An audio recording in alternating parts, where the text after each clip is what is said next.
Good evening, ladies and gentlemen, and welcome to our live stream for this evening, the 9th of June. My name is Sean Ellwood, and I'm joined on stream by Mark Gaylor, Sony Alpha Ambassador. Hello, welcome. Hello, mate. How are you doing? Yeah, we're good. Very good. Good. So this evening we're doing a bit of a more casual live stream, I suppose you could call it. We're going to be having a little bit of a odds and ends, questions answered, common misconceptions. So definitely a big techie, nerdy stream. We'll be talking about, just some things that people get maybe a little bit confused about, things that have been coming up on the forums or on some of the Facebook groups. Bit of a demystifier. So I think we're going to start off with a bit of a tech chat from Mark, and I'll be chucking in a few comments here and there, and then hopefully we'll throw to some questions from the comments as well. Any stumpers that you've got, make sure you chuck them in there. Can't guarantee we'll be able to answer them, but anything we've got answers for, we'll provide them. I'm looking forward to not being able to answer at least one. It'll be fun. I always enjoy a good stumper. Yeah, that's good. Yeah. We've also got the entries from our doorway competition. Thanks to everyone who entered that. We'll be just having a look at a couple of the entries, and Mark's going to do a quick little critique, and then we'll announce our winner. So probably going to be a little bit on the short side this evening, but hopefully it'll be interesting. And hey, if we get the questions, we will answer them. So will we be talking about the A7S Mark VII? Probably not. Yeah, 2050. That's right. Yeah, we're getting deep speculation on this stream. Yeah. All right. Well, Mark, do you want to lead in with some of your? I just thought I'd take the opportunity just to run through some things that I often answer questions on the forums, often from new users, but sometimes from experienced ones as well. It also gives anybody who's watching this time to think of their question, and we'll just take it from there. So, okay. Good. Hopefully you can see that. And here we go. Okay, so this will just be a few topics that I've really just taken the cream off the top, really. There seem to be a lot of the popular things that I often answer in questions on forums, and one's to do with the E-front curtain shutter and silent shooting. That usually deal with those, a couple of those each week. Face eye priority in AF. People often wonder why their IF hasn't kicked in, and I've probably got an answer for some of those people. Live view display, setting effect on and off, like it's one of the great advantages of a mirrorless camera is having a live view display that gives you live exposure preview and also live depth of field preview. But there are instances where you need to turn that off, so we'll be looking at those. The problem with spots, that is metering and focus. A lot of people on the forums will take advice and listen to somebody who says, look, all professionals use spot metering and spot focus. And then, of course, for a new photographer, their hit rate of successful images goes down markedly. And then it's usually spots can be used very well, but they do need a little bit of knowledge when you start using those tools. One of the ones that is very popular at the moment that I've been fielding questions of is ISO fake? It started with DP Review doing a topic called ISO invariance, basically saying that people could just leave their ISO at 100 and then lighten everything in post. And so when I did my ISO video tutorial, people were saying, why are you raising your ISO? Why don't you just leave it at 100? And I realized that maybe we needed to talk about that in some depth, because instead of being enlightened, people were becoming more confused by the topic. And then steady shot modes. I think I did a short video tutorial with Heath from Sony explaining the steady shot settings on the lens. Usually people can cope with the steady shot settings on the camera, but sometimes get a little bit confused by the switches on the lens themselves. That's a good Dry, video. A really good little demystifier, yeah, I think. So yeah. yeah. Thanks, Sean. Thanks, Sean. And then we got the high or high plus. Obviously, high plus sounds much better than high, so people select it, but they don't know what they're missing out on by selecting high plus. And I'll get into that in a little bit more detail. And then just a quick mention of back button AF. Some people out there will sell back button AF as if it's a religion, and sometimes there's nothing wrong with back button, but you don't need to feel guilty if you're not using back button is the idea with that one. So we'll kick off with E front curtain shutter. Now I do have a little movie on this one. Well, I say little, they usually run for over 20 minutes or so. And this basically is because some people there will promote photographers to turn the electronic front curtain shutter off because they say you get better bokeh. Now that's okay, talking and giving and inviting people to try that out, but those video tutorials often miss out what will you be missing out on if you do turn electronic front curtain shutter off. Because Sony have it on for a very good reason. Obviously, you're going to get a higher frame rate, and you're also going to get less shutter lag when you press the shutter release. So certainly turn it off, but always think about, okay, I've done what I needed to do. Now I should switch it back on. So for people who turn it off, who need to turn it off, generally they're using non-Sony lenses. They're using non-Sony flash gear, or they're using very wide aperture like f1.4 lenses with very fast shutter speeds, and then that's where you can impact the bokeh to some extent. I got a question about this one actually just recently. Someone had sent their camera away for service, and the service center had decided to switch the electronic front curtain shutter off, and they were just, someone who I've been talking to for a while, and they messaged me and said my camera suddenly started making this double click sound, and I have no idea why. Thankfully, one of the easier troubleshoots, but obviously some people feel very, very strongly about it. Yeah, for people who remember the original Alpha 7R, that had no electronic front curtain shutter, so there was always that double mechanical sound, and people were quite surprised how noisy that double mechanical sound was because they dampened it for the Alpha 7R2 and subsequent cameras. So certainly more a pronounced shutter release, and it did give up. Some people worked out this whole thing called shutter shock, where the mechanical shutter slapping at certain shutter speeds with the camera mounted on a certain tripod at a certain angle, you could get this phenomenon occurring. Yeah, there's a great deal of concern about that one. That's a thing of history, but people do pick up on those things and think they may still apply to the newer cameras, so which they don't, of course. Okay, so I just sorry, I'm gonna take a sidebar on this one because I think it's interesting. There's a really good well, I think it's interesting to know why the electronic first curtain shutter actually behaves a bit differently with really fast aperture lenses. So this is my really terrible drawing of a camera. So you can imagine this big box that I'm drawing here is the camera, and here's my mount, and I've drawn a little shutter here. This is my shutter. Oh god, this is really hard to draw. There we go.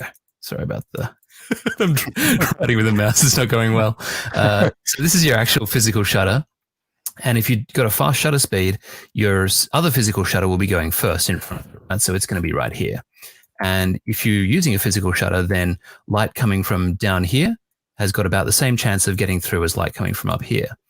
But if you're using your electronic shutter, then really what you're doing is just blacking out the bottom of the sensor here, and then light that's coming from the bottom can kind of eke through this gap a lot more easily than light that's coming from up here.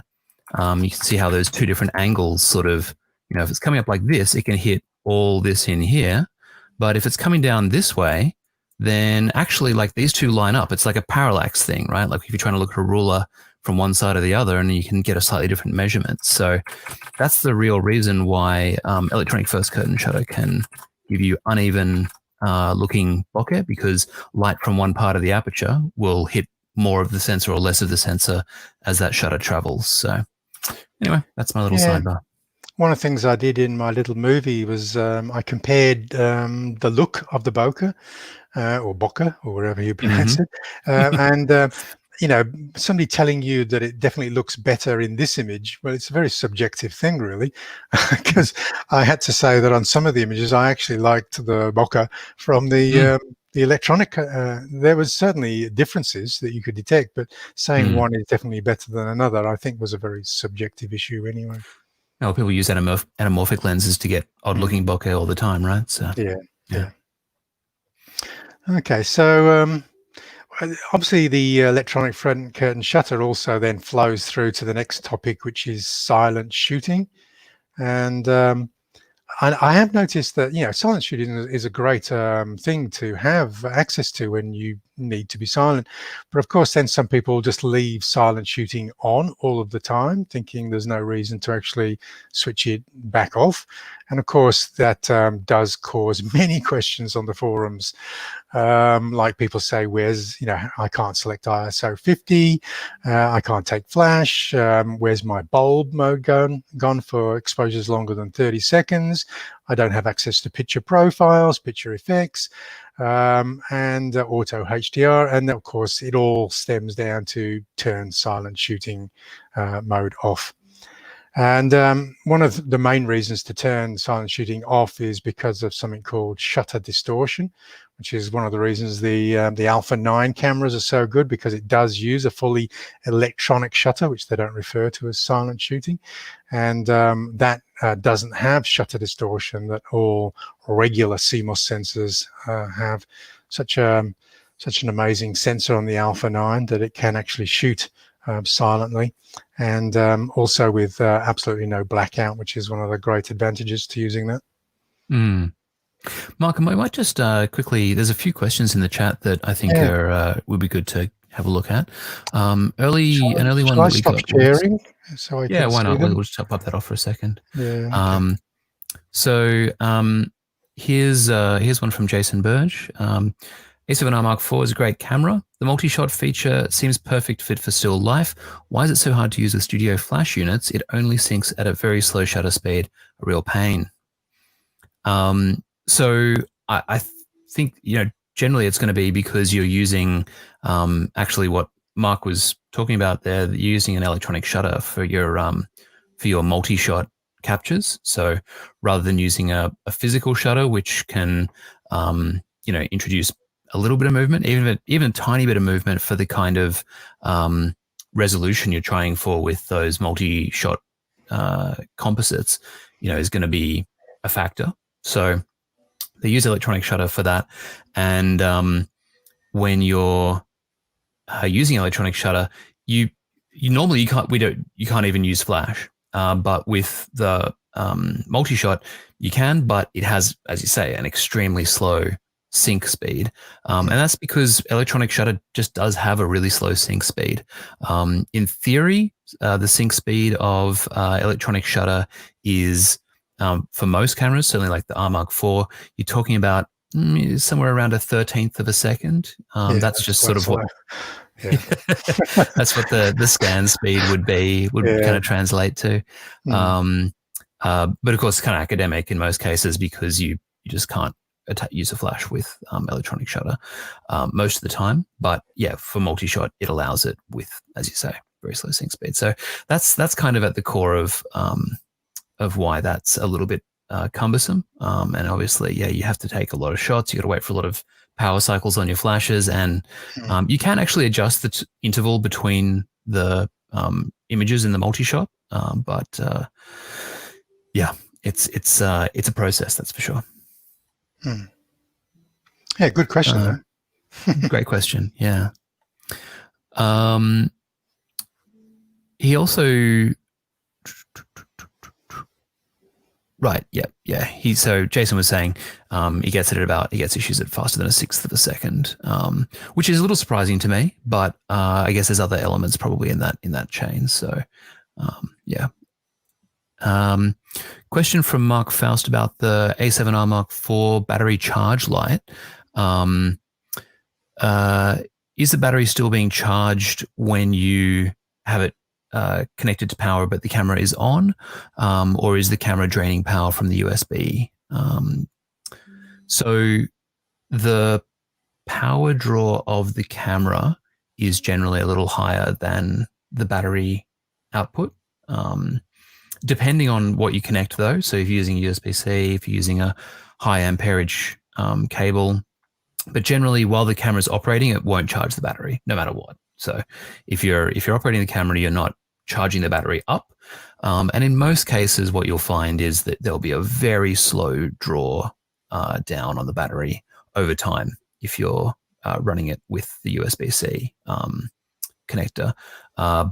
But for most situations, you won't need to worry about whether you're using high amperage or not.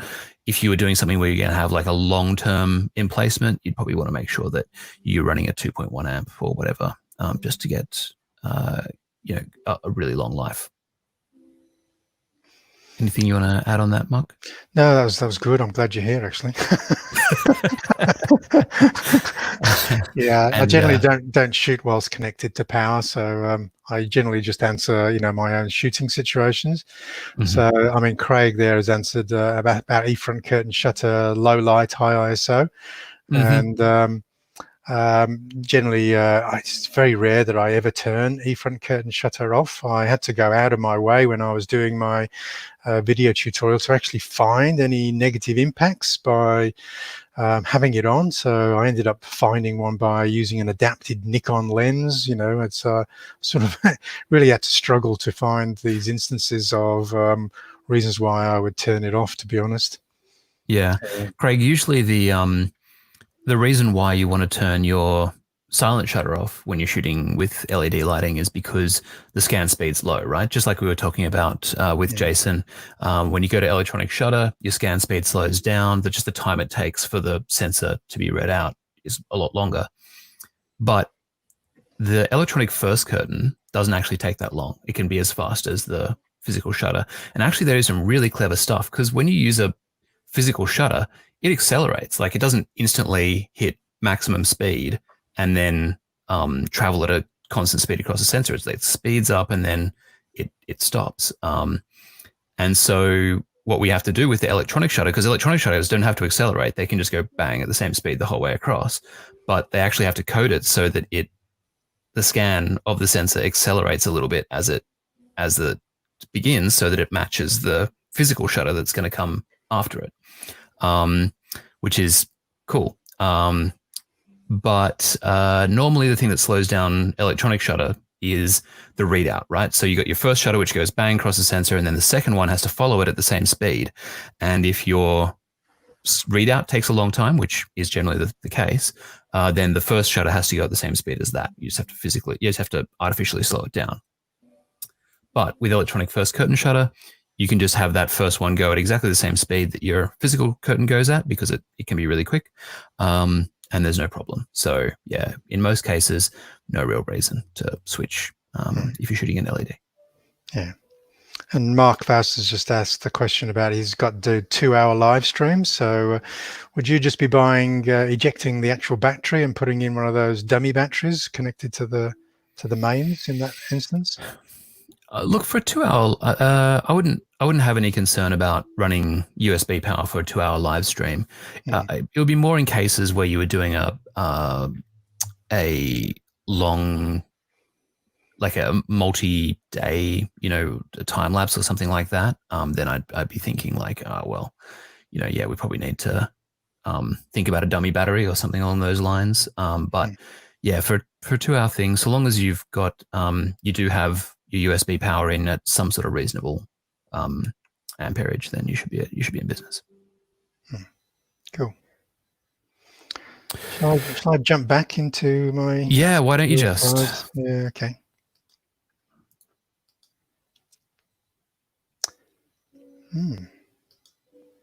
Where is it? All right. Well, thanks for tuning into the stream, guys. It's been a Oh, there we go. Here we go. There we go. Okay, so this one's interesting, really. People were really happy with Face Eye Priority, and then Sony went and changed it all up in the middle of 2019 with the firmware updates, and it caused a change in behavior, and that caused a few people some issues because a lot of people weren't quite ready or didn't read up about the changes in behavior. So I prepared this slide that sort of indicates the change in behavior. And let's say I'm focusing on this guy with a zone focus area in the center of the screen, but the eye is outside of that zone. So what happens with IAF, which is on pretty much all of the time, it doesn't actually engage because the face and eye is outside of the focus area. So normally prior to the upgrade, it would have engaged. And so the way to restore the old behavior is by pressing a custom key assigned to IAF. It will then look outside of your chosen focus area. And of course, the other way of nailing the eye with IAF, of course, is moving the focus area to the face. So just a very small change in behavior, but it has caught people out. I think it catches people out when they turn the camera vertically and maybe a zone that's in the center of the screen, which might contain the eye. Suddenly the eye is up in the upper third of the screen and it doesn't engage, and so they miss a few shots, especially when using those wide aperture primes. So the other thing that obviously came with that change in behavior for the Face Eye Priority was the introduction of animal IAF. And you obviously have to switch between animal and human for it to decide what it is going to do with that. I've had good success with most animals, not all animals, but most animals. It's especially useful when you're trying to push the focus from the nearest part of the subject, which is typically the nose, and you're trying to push back to the eye. But what happens is people want to do AF tracking and with animal IAF, and of course the two of those together at the moment are incompatible. You either have to choose animal IAF or you have to choose AF tracking. You don't have both. So in an instance like this, I wouldn't be using animal IF. I would switch to the AF tracking. Hopefully my depth of field will go from the tip of the nose back to the eye. So I'm using depth of field to nail that. And if the dog keeps running really, really close to me, then I'm going to work out with those close shots whether the focus was on the nose or typically on the tongue or a bit of bright color. So I might lose a few at the end of the run on that one. Okay, so you can, as I said, you can watch that movie which outlines the new thing. Just remember, I have a look at the dates when I post the movies, because I've got an IAF movie that predates the update, and obviously that's important just to leave it up there on YouTube, because people with the older models, such as the A7 II, A7R2 cameras, we've got, Mark, yeah, just quickly going back to the focus area with IAF. yeah, So that's if you're using a focus area just for focus with the shutter half press. yeah, One of the nice things I've noticed is that if you hit you can still bind eye autofocus as a custom key press, which yeah, I kind of got out of the habit of doing once we had it on the shutter button. But the nice thing about hitting that is that it ignores the focus area. So if you it actually kind of makes a nice way you can work back and forth between the two if you want to have the option to, direct, but also then if you want to go wide and have it grab an eye anywhere in frame, you can kind of have, a little bit of your cake and eat it too there if you want to work that way. Yeah, I've got very used to the new workflow. It doesn't phase me anymore, so it's pretty good. Live view display is the next thing. Obviously, a lot of people coming over from DSLRs encounter this thing. A lot of people just came over for the fact that the cameras were new, they were smaller, whatever it was, and they didn't realize that they were coming to a very different way of seeing your subject. That view, that live view, of course, is one of the great attractions for people working with mirrorless cameras. Is you don't take a shot like on a DSLR and then you chimp. You know, you look on the back of the screen to see what the exposure was or whether there was enough depth of field. Basically, it's a what you see is what you get view. So it does reduce the amount of times you actually have to look at the image that you just shot, because you were looking at the image that should record as you were seeing it when you shot it. Obviously, But that's Mark, are you always chimping or never chimping? I rarely chimp if I'm ever so occasionally. Look, if I'm at a demonstration or a parade and I've taken 3 or 4 shots and I think I've got the shot, I'll just review them very quickly, just zoom in on the eye, just make sure that, and 98% of the time they are sharp. But it just give me an opportunity to go back and take another shot if if the camera made an error, which is rare. But so yes, I rarely do chimp whilst I'm working. I usually try and tune into what's in front of the camera rather than the camera itself. Okay, so of course, one of the questions that always arises is somebody takes one of their new mirrorless cameras into a studio. They set it up maybe 1/250th of a second. They stop down to f11, and then they say, I can't see anything. Okay, because what the camera is previewing is the dark studio. And of course, the camera settings are all set up for the flash, which the camera can't see yet. So it's lights out. So, and generally those questions come on the forums, and people say, okay, live view display, setting effect to off. And of course, when you switch it off, and if you're in and out of studios all of the time, I would just advise that you just put it into your function menu as one of those options you can toggle backwards and forwards, because it's really useful having on when you're not in a studio, but important to have off if you're working with Studio Flash.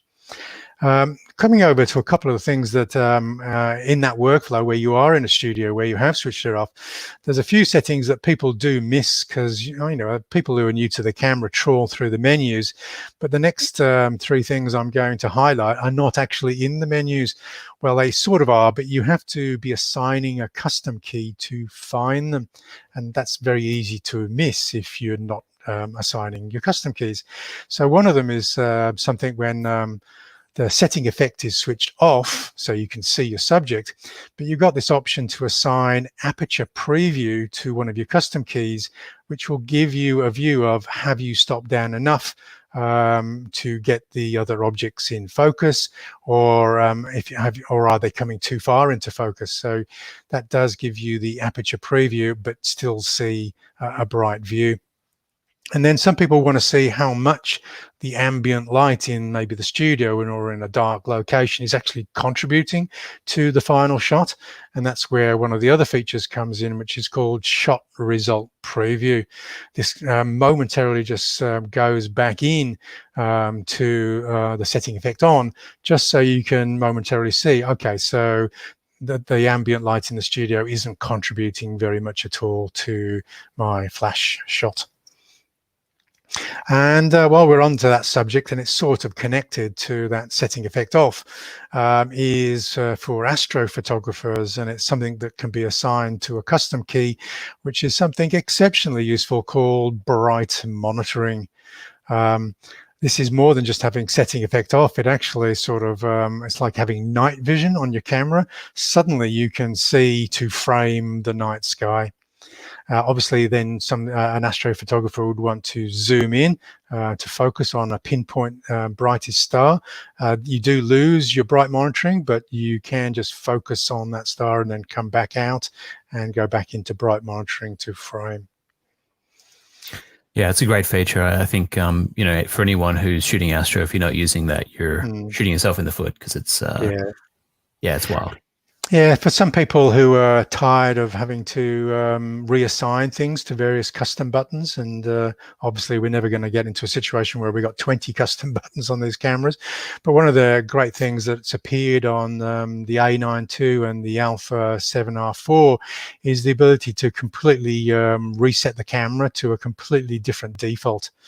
So this is one useful if you're using two cameras and you want to set up the second camera exactly the same as the first, and now you can do it in 10 seconds. You just put the camera settings onto a memory card and load them into the second camera. And the second one is basically you can just have multiple settings saved to a memory card, and then just reconfigure the camera for studio use, and then reconfigure the camera for location shooting. So, and I dare say Sony might add that to every premium level camera going forward, given it's now on two cameras. Okay, so let's take a look at the problem with spots, metering and focus. Okay, I just done a video tutorial on exposure compensation, and this was basically, the auto metering gets it right most of the time, but some people will think that maybe there's a better metering system to multi, and really multi is the most reliable for most photographers most of the time. Because if you're going into spot metering, you've got to put a spot often on a moving target, and that spot must go on zone 5, something with 18% reflectance. Just because you put the spot on the target doesn't mean to say you're going to get a properly exposed image, and that's what a lot of newcomers to photography who are listening to somebody saying professionals always use spot metering make the mistake. A little bit of information can sort of ruin people's hit rate there. So I would typically leave it into multi, knowing that very dark backgrounds will need some compensation. Generally what the cameras think is it's very dark, I need to brighten it up. And of course you'll lose your highlights in that instance. They'll go over the top. And so we need to do a negative compensation. There is one other metering mode, and I know Sean's likes it as well, and that's highlights metering mode. And this just makes sure that you don't blow out the brightest highlights. So it's good for concerts and theatre stage performances where everything behind the characters is very, very dark, and the camera would normally in multi want to raise the exposure to average it out. But the highlights metering mode will just protect the brightest highlights. But that isn't a recipe for constant success, because if there's a light low on the stage, then that will be the brightest highlight and the camera will massively underexpose in those instances. So typically I would just leave it in multi and look at my histogram, live histogram. And Mark, just someone in the audience is asking about, can you explain the highlight metering mode? Yeah, so generally what it does is it looks for the brightest highlights in the shot and makes sure that those aren't overexposed.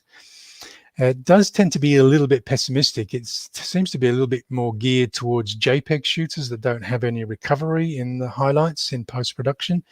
And so you can actually fine-tune all of the metering modes. If you think that there's a metering mode that just always has it half a stop overexposed or half a stop underexposed, you can actually go in and fine-tune all of the metering modes to your preference, really. That's right. Basically it. It's just looking to protect your highlights, which is a great concept. Came in, when did it come in, Sean? Was it with the A7R3? It would have been that range, yeah. That era, yeah. Yeah, I think so. R3 might actually be in the first. Yeah. So if you're looking to try and monitor those highlights with something probably more in your face than just the histogram, which is parked in the bottom right-hand corner, if you hit the display, you toggle through the display option so you can get the histogram and just leave that in the corner. But if you want something more obvious to help you protect your highlights, then you might want to take a look at Zebra. Now, it is a feature that is designed for videographers, and they would typically have it set very low as reassurance that the skin tones are exposing correctly. So they're constantly filming with zebras in their face all of the time. I actually couldn't take stills with the zebras always in the frame. So what I'm looking for is to set it very, very high, so I'm only alerted to zebras if I'm overexposing. Now, because zebras by default are working off the embedded JPEG preview of a raw file, if you are a raw shooter, you do need to tweak the zebra setting to get anything that's approaching useful. And for me, on my camera, and you might want to test it for your own camera, but it'll probably be something very similar, is to go into C1, custom one, change the limit to lower limit, and then set the amount as high as it will go, 109. You might find that something with slightly less dynamic range might be a little bit lower, but possibly not much lower than 107. And so what happens is if your exposure is a little bit hot on the highlights in the background, the zebras are just going to be going, hello, you just compensate down a little bit. And I always say the rule of thumb is expose for the highlights, and you can always process for the shadows, because the shadow recovery on the Sony sensors, especially the full frame sensors, is absolutely remarkable. So it doesn't really matter if you underexpose the subject by a stop or even 2 stops, so long as we have those highlights. Okay. And a couple of last areas is focus area. Again, some people say spot is the most accurate, and perhaps it is if you carefully position the spot. And because most of my subjects are moving, that can be a little bit challenging, especially for alpha owners who don't have access to a multi-selector to move that spot around quickly. So what I'm showing you in this slide is a really bad position for a spot. Okay, obviously the IAF hasn't kicked in because the eyes are almost invisible. So we put a spot onto the goggles where the eyes would have been. Really bad spot, because really what all of the AF areas is looking for an edge of sufficient contrast to go, there's my edge, I'll focus on that edge. And the AF areas especially like vertical edges. They'll often get confused with horizontal edges for whatever reason. So you put a spot on a horizon line and it might just refuse to snap focus quickly. And so you really got to move those spots around or just go wider. 90% of people's shots is a wider focus area would have been faster and more reliable most of the time.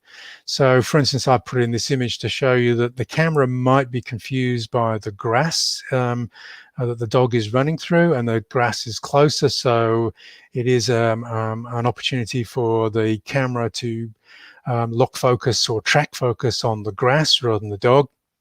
So in this instance, I would just raise the zone to the top above the height of the grass, and we'll be back with a fairly reliable focus area. There are instances where I do use spot, and in those instances where I've got a delayed reaction, I might put a spot tracking right lock on, or the new AF tracking right over to the edge of the phase detect autofocus area. That will be slightly in for an R camera, further out for maybe a 9 or a 7.3 camera. And then when the bird does move, your delay in panning, the camera will have panned the bird or tracked the bird to the center of the frame before you even start panning the camera. So where the lock-on options or tracking options really come into their own, and this is really important, is I'm tracking this, but even a wide or a zone would have been very good in this instance. But you can see quite clearly now that I do actually have lock-on enabled on this camera, because the cowboy's horse that is now moving between the camera and the cowboy, the camera isn't attempting to pull focus on the horse, which is closer, which a normal focus area would want to do. The tracking has obviously identified something about the cowboy, possibly the blue shirt it really likes, so completely ignores the horse. So I just wanted to mention, just while we're on that, touch tracking is coming to a finder near you soon. It's already appeared on the Alpha 9.2 and also the Alpha 7R4, where we could just be in a non-tracking focus mode, and then suddenly we want to decide we want to track an object. We don't have to lower the camera, change any settings, press any custom keys. We just raise our thumb to the monitor, touch the subject as it's moving, slide the thumb over to keep it on there, let go, and instantly we're tracking that subject. I think for me, actually, I've started doing that rather than moving the multi-selector. And yeah. Okay, so yeah. Mark, I'll pause why don't we take a quick little sidebar and answer a few more questions, because we've got some good ones in the chat. Okay, so I've only got a couple more features left, so let's answer questions first. Great. So the first one is sort of a bit of a retread of some of the stuff that you covered in your focus mode video, but I shoot a lot of video on a tripod with the 100 to 400 millimeter and a 1.4 times teleconverter. Which mode of OSS should I use? I can't see a difference between them when shooting that tight. Yeah, I was getting to that. Yeah, but it's a preempted a slide, but so I'll just skip over that slide when I get to it.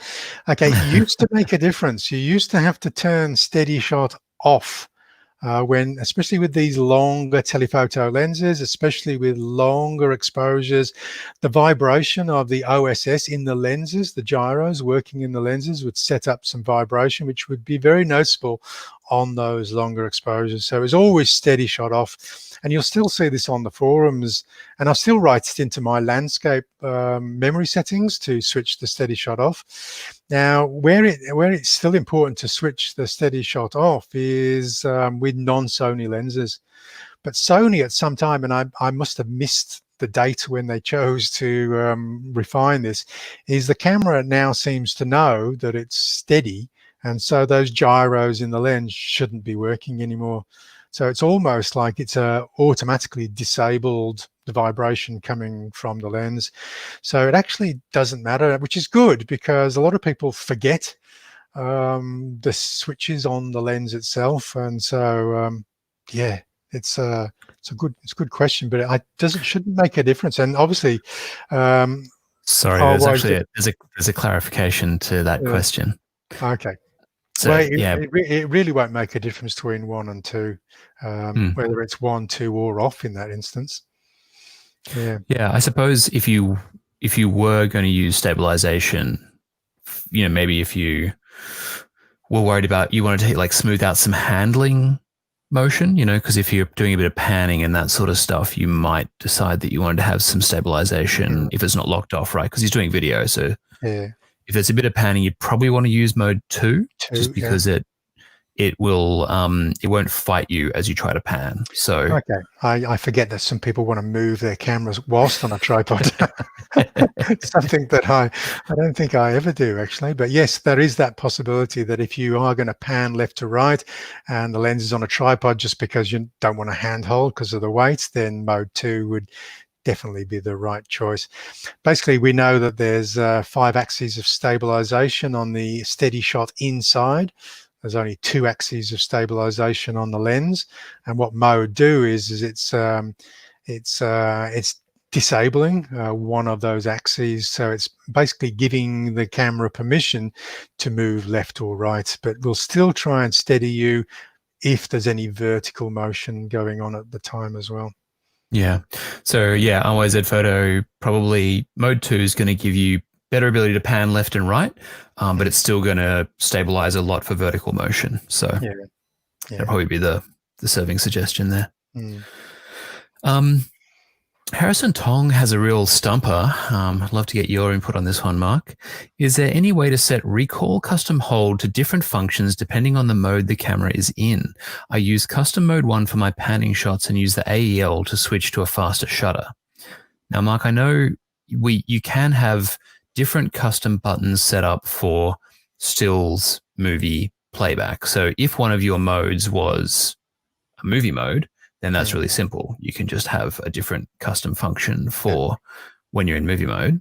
But I don't think there's a way, if you're just going between manual or program and a custom mode. It is something that I've wanted Sony to do. I would like that when you enter 1, 2, and 3 on the shoot mode dial for your memories, that it would remember that you wanted the custom keys configured differently for maybe landscape or action or portraits, but they don't. They're separate. And one of the good things that has happened with the Alpha 7R4 and the Alpha 9 II is the ability to reset the camera and reconfigure all of the custom keys straight away. And you can actually apply custom names to those cam set files. So you can call it Studio MG or Action MG, and it just takes a few seconds to reset the camera, and everything now is reconfigured. Unfortunately, I think in Harrison's case, he's on a R Mark III, so he won't benefit from that particular innovation. There are some cases where you can sort of set up a custom button that has a sort of fail-soft. So, maybe you can have it, set to do something which won't activate in certain modes just because of the nature of that mode. It's not possible to do that. But yeah, Harrison, I'm not sure in your case whether you'll be able to achieve what you're looking for there. Good one for feedback. Yeah, so one of the things that I have done with those custom keys is, I've sacrificed the AF on button, because you can incorporate one of the recall custom hold features as AF on. So I've sacrificed the AF on to a recall custom hold, and you could assign one to the lens hold button as well. Beyond that, though, it gets difficult holding a button and pressing the shutter release at the same time. So there's only about 3 obvious buttons that you can assign. On the having said that, on the 6600 camera with the up-down toggle switch, the MF AEL, that obviously gives you the option of assigning 2 recall custom holds to that toggle switch there. All right, very good. Let's move on. Yeah. Okay. So I share my screen again? I think I've got a couple more to do. Yes. Why don't we? Okay, so this ISO is fake. People may know that I'm referring to a particular video tutorial from a very popular vlogger who has over 1 million subscribers, but this relates back to that ISO invariance, and I put out a movie, and what happened is people started questioning me, going, well, why are you raising your ISO? So-and-so said that you should just keep it at 100.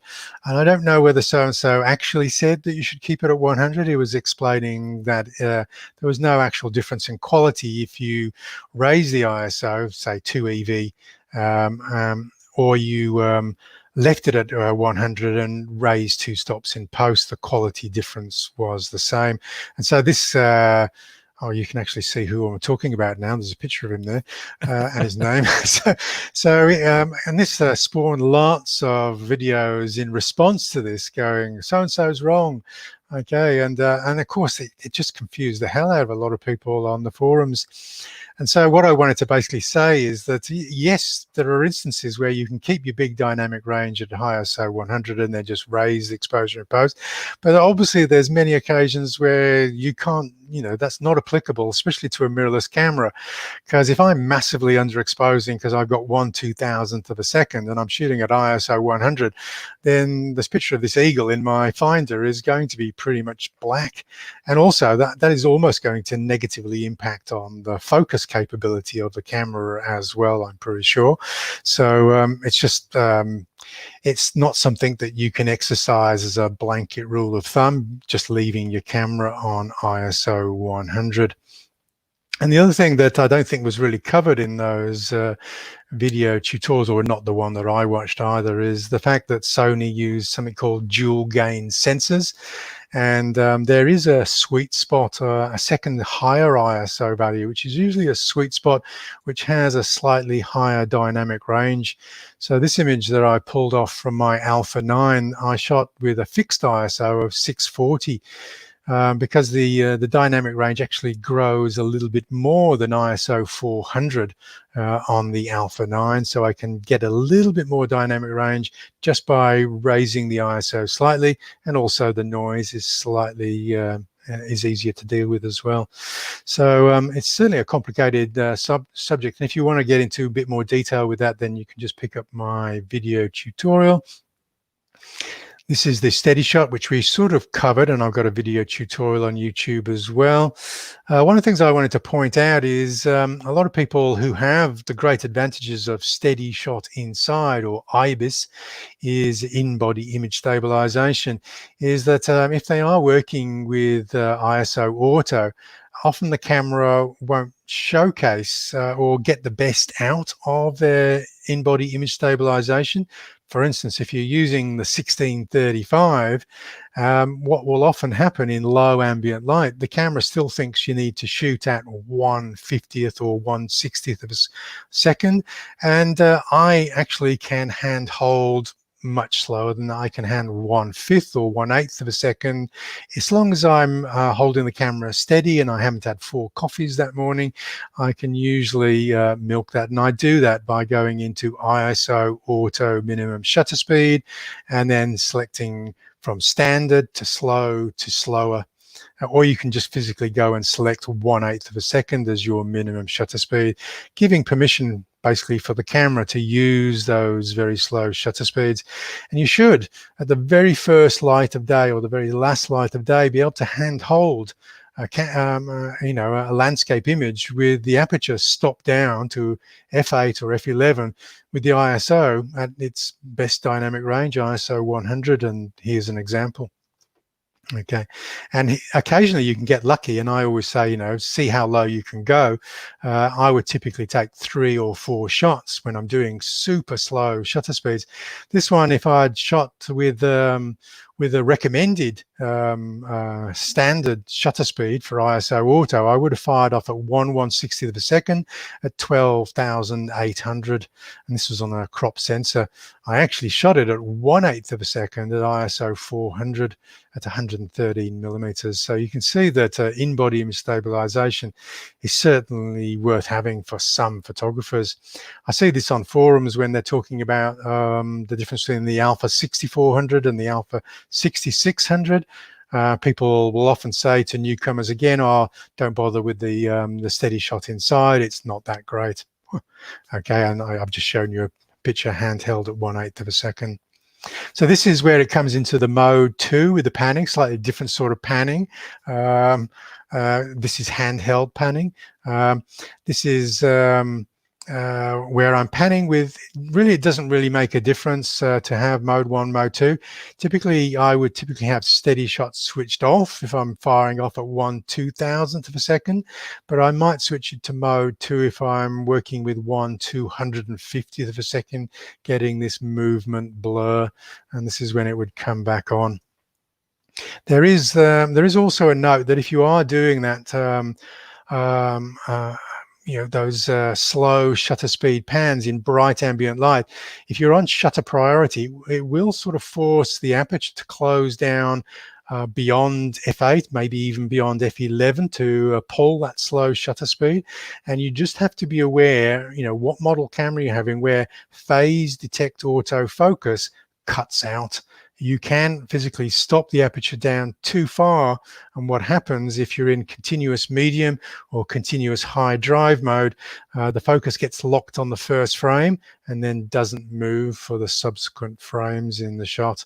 And what I'm quoting here is I've highlighted, because it is in the manual, of an A7R3 where the minimum aperture is f8. It gets better for the A7 III, which is f11, and it gets better again for the Alpha 9 cameras, which is f16. And this is that question where, if you're on a tripod with a Sony lens, it's okay to leave it on, but typically most landscape photographers, especially using non-Sony lenses, it should really go off. And if you don't have any steady shot switches on the lens and you're moving the camera at all, or the subject is moving, just switch it off on the camera. And finally, I think this is the last one, high or high plus, is the drive mode. And again, I've got a movie on YouTube, is high for panning. This is where you get live view. You're getting your live depth of field, your live exposure, also getting a real-time view of the subject moving. And obviously that's very important when the subject is moving at 200 kilometers an hour. High plus will give you the maximum frame rate, but it's not a real-time view. Okay, so you won't keep up with your subject, which is okay if the movement is coming towards you and you don't need to pan the camera. So yes, you can get your maximum 10 or 11 frames per second at the high plus if those extra frames per second are important. I think I'll just, I do have that back button AF, but as I've said, previously. It doesn't really matter to me whether you use back button AF or not. It's not really that important.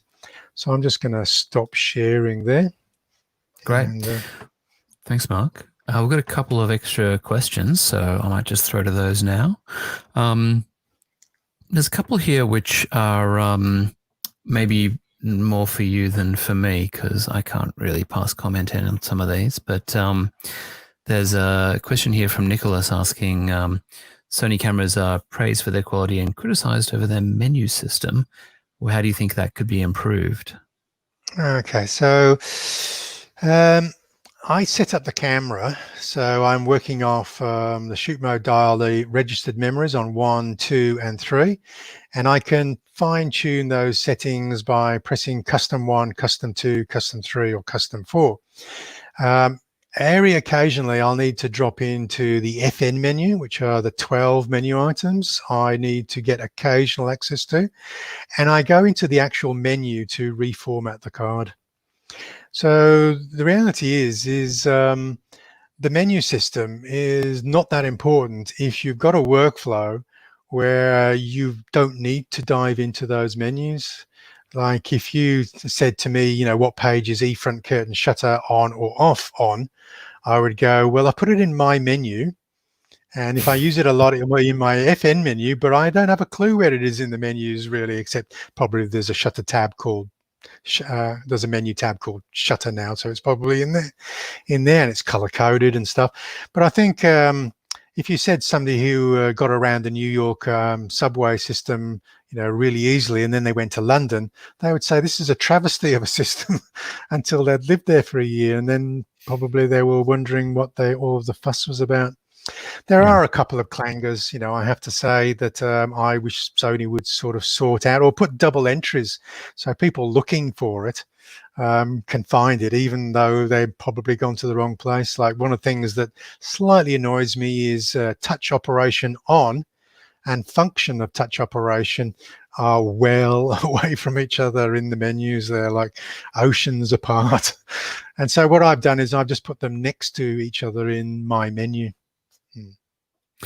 Yeah, it's definitely gotten better over time, and I think people do get used to things being a certain way, and if you drastically change things, you can often throw the baby out with the bathwater. So seems like the policy at the moment is, incremental change. One of the things as an educator I would like to see on the menus is choose a page on a tab and leave it there across all models. What will often happen is Sony will add 4 more features to this particular camera, so the feature on the bottom rolls onto the next page.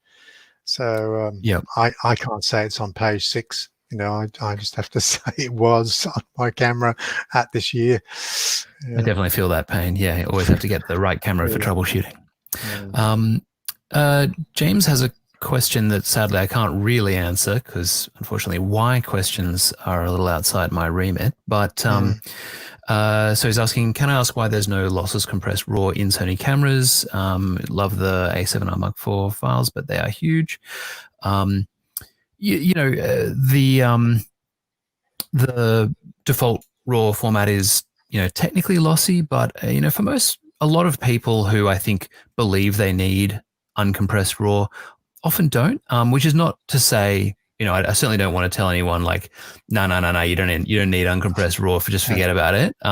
Obviously it's there, it's great to have it, and it is a big benefit, and a lossless compressed format would obviously be nice to have. Look, when DP Review started leaning on Sony because of its lack of uncompressed, and I knew that they were using a lossy compressed system at that time. It took me a day and a half to find a compression artifact, by going through, and I knew what I was looking for. I was opening up images 4 stops, looking on high contrast underexposed edges to find the compression artifacts. So, for a sports photographer or working social photographer, they're never I won't say never. It's very unlikely that they're ever going to see a compression artifact. Yeah. And the other way of dealing with the issue is, I know they're going to take up a lot of the memory card, the uncompressed on an Alpha 7 R4, but I use a lossless compression on import into Lightroom, which is the DNG file format. The file sizes shrink by 50% by importing them into the DNG file format. So I actually get the lossless compression. It just happens in post-production rather than in camera. We've got another tricky one from James. Excellent stumpers here, James. Asking, is there a way to set the function of the touchscreen to a custom key? And unfortunately, the simple answer for this one is no. You do find that as firmware updates get rolled out, there's sort of a steady trickle of new things that find their way into custom keys. So I wouldn't be at all surprised to see this, potentially find itself in an update. Please don't quote me on that, but it is the kind of thing that might be adjusted with time. Obviously, you can turn the touchscreen entirely on or off, but I can see that's not really what you're asking there. So that's a straightforward one. And then Andrew J. Clark is asking, Mark, what are your tips for having the monitors display the best representation of the raw file, particularly in respect to exposure and dynamic range?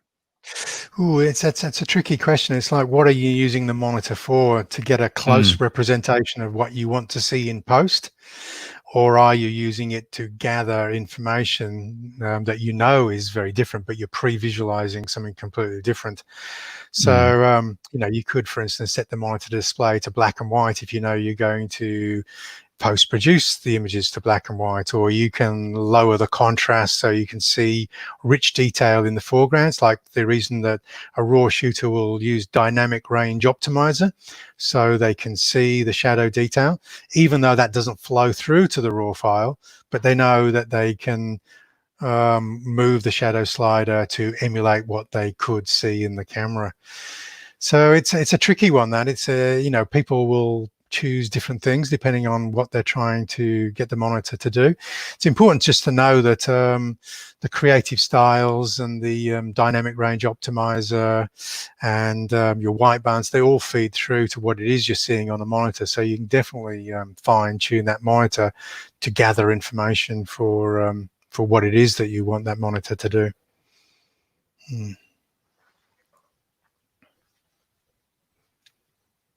Yeah, the going back to that, if you wanted a really flat image on the monitor so you can see all of information, that is it the HLG picture profile?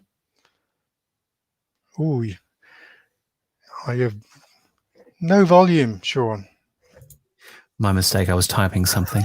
Yeah, you can put on the hybrid log gamma or your S logs. If you put on S log 3, you get a super flat picture. But obviously, it's kind of hard to aesthetically have any connection with the picture when it's that flat. Yeah, so it's a tough one. It's an interesting question though.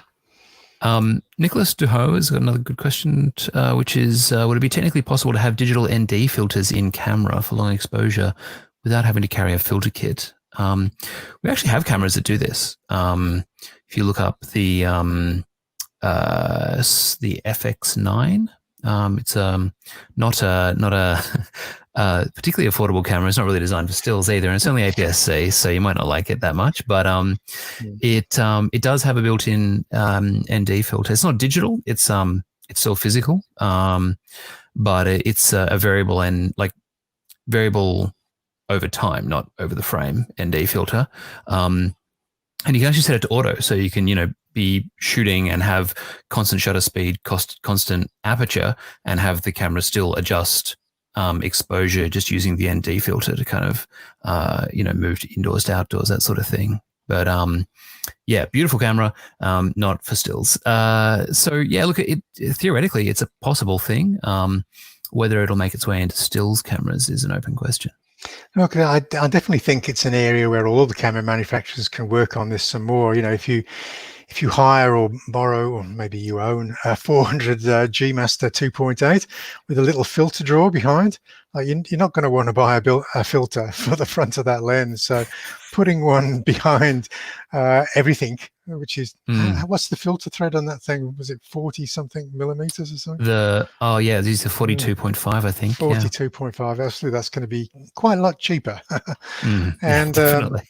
yeah, so and obviously behind the lens itself, inside the camera body or whatever. Yeah, I think it's something that the camera manufacturers can do, because like I've spent too much money on filters over the years, and certainly having them smaller or in the camera body was certainly something that well, a lot of photographers will be very thankful when that happens. Yep. A question for Mark. How do you find working with Sony files in Lightroom versus Capture One? Yeah, look, one of the very few video tutorials on YouTube I had to switch the comments off was and I was quoting a lot of people who had exhaustively tested the comparisons between the two, and a guy had spent like weeks testing the two basically said there was no quality difference to be achieved in either program. They were just different interfaces. They have different starting points, which is what confuses a lot of people, because no raw file is ever presented to a photographer in its completely raw state. It's always partially cooked.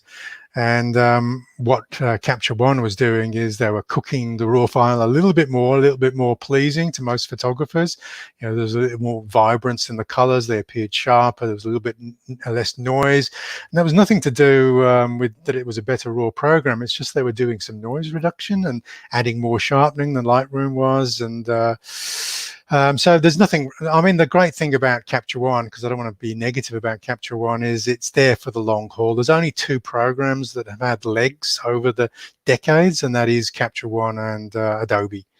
I know Adobe's not everybody's cup of tea. It's a company that people love to hate because of their cloud model. I could go a step further and say that, you know, a lot of the software manufacturers and just camera manufacturers, for that matter, will start embracing cloud. You know, if you say Netflix and Spotify and wouldn't catch on cloud services, then you know it's crazy. They will catch on, and Lightroom CC for iPads is catching on. So yeah, the last week we were talking to John Paul Urizar, who's a food photographer, and he shoots, you know, completely tethered to Capture One most of his work, and he swears by it. But you know, for him, you can tell it's a workflow thing, right? He shoots mostly for print. He's previewing layouts, that sort of stuff, and that's what Capture One's designed for. So that's what he does. Yeah, look, that live preview in Capture One is something that Lightroom doesn't even approach. So you'd have to do Imaging Edge, which to get that, and that's free. Yeah. All right. Well, look, I think that's most of the questions we can answer in the chat right now. Maybe we'll have a look at a couple of the images that were submitted for the Open Door portrait competition. So challenge was to shoot someone in an open door with some natural light. And we'll be giving away a $200 gift voucher for the Sony store to the winner. Lovely. Lovely. You're going to throw something up here, Mark? Are you going to throw? Oh, yes. So I'm going to. Yes, I'm going to throw up one of the ones that. Okay. Oh yeah. Yep. I'm going to share my screen. All right. Just give me a moment. Okay. So yes, I'll go with this one first. Okay. So one of the atypical ones that I wasn't expecting to see. Can you see? Everybody see that? Yep. Okay, so I wasn't expecting this, which is always good because I always like to be surprised. I expected somebody to be inside the open door, not on the outside of the open door. So, but I liked that approach. I like the non-standard, non-conventional approach to this. So this one, And I one of the things that is great about the doorways and windows is it's a frame within a frame. It's a technique that I use a lot. Also, when people do step back into a doorway, if there's any problem with the ambient light, it becomes softer because they're stepping back into shade and all of that. One of the things that I might need to stop sharing and then show the second image. Is that right? Sure. Yep. So just stop sharing. I've popped it. And okay, so I need to just share my screen again because I did a little edit on that image. So I'll just go back to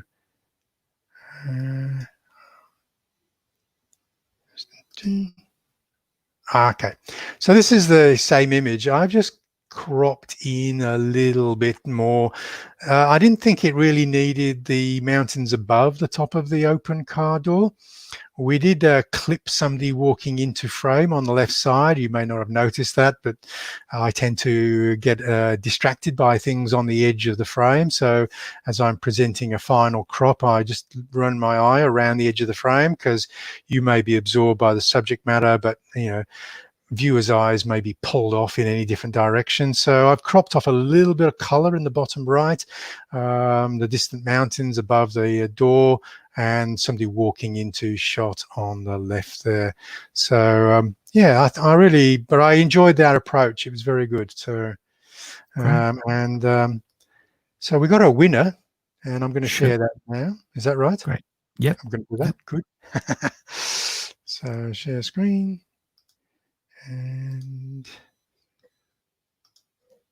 And there we go. There's the winner. There we go. I've done a little bit of crop on this. Janet had it a little bit wider. It may sound silly, but we had a vertical that wasn't absolutely vertical on the edge of the left frame. We have you can see there's a slightly lower angle of view. So as we look up at the guy, which makes the guy look very heroic, proud, all that sort of thing. But what happens is verticals will start to lean in as you tilt the camera up. And if it's just a small lean, then it's very easy just to do a quick correction in post-production, and that's called keystoning, and you do it in the distortion tab inside of or transform panel inside of Lightroom.